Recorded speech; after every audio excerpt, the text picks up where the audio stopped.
Tuesday, volunteers were outside the Nebraska building on the Nebraska State Fairground to plant trees, bushes, and other plants as part of the Raising Nebraska Outdoors exhibit. University of Nebraska Extension educator of Hall County, Elizabeth Killinger, said that they already had some plants in the ground earlier this month. Today we are planting Raising Nebraska Outdoors. So today we're planting a lot of the trees, shrubs, perennials, vegetables, anything that we can think of that needs to go in before State Fair, we're planting it right now. We had some crops that we planted earlier this month, and they're actually coming up and looking pretty good, but right now it's time to get the woodies in right now.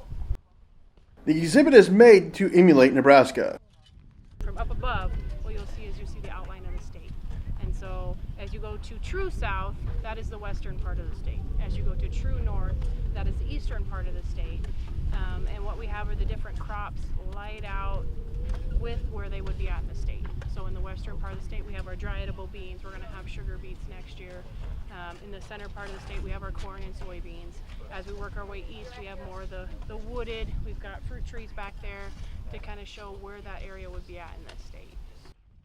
Killinger said that even though some plants are normally not in central Nebraska, she expects them to grow. It will grow. It'll be a learning experience for everyone involved. Sugar beets and some of those other ones don't like the humidity, and so we're a little bit more humid than the panhandle. So we're going to do our best to get them to grow here for a while. It may not be what they look like when they're out in the panhandle or out in eastern Nebraska, but it's still going to be a representation of what they look like. The exhibit will be made to show people what to do and what not to do with their plants. It's going to be kind of a learning laboratory type of a thing. We're going to have some trees that are planted too deep, some trees that are not disease tolerant, some trees that are disease tolerant, so that way the public can see, okay, this is why when I select an apple tree, I want one that's apple scab resistant or cedar apple rust resistant, because this is what happens to it. Or everybody says oaks are so slow growing. Well, we have oaks out here and they're growing fairly quickly. So it's just going to be one of those types of things where people might see something they didn't know would grow well in their landscape, or they didn't know how that would actually work for them. The exhibit is an extension of the indoor Raising Nebraska exhibit.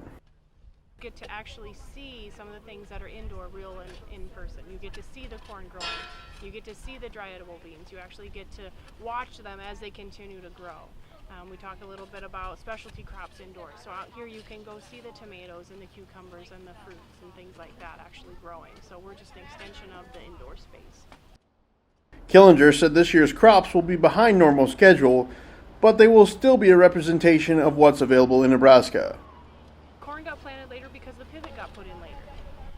So we weren't able to plant these crops at the normal time we would normally plant these crops, and we understand that they're not going to be at maturity when they're supposed to be, but they're going to be a representation of, okay, we planted this corn in July, that's as big as that corn's going to be in July. We planted those beans in July, at least they're up, they resemble that crop.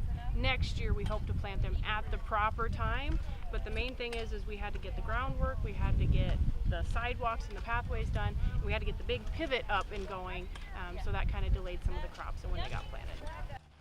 Reporting from the Nebraska State Fairgrounds in Grand Island, I'm Zach Mayhew.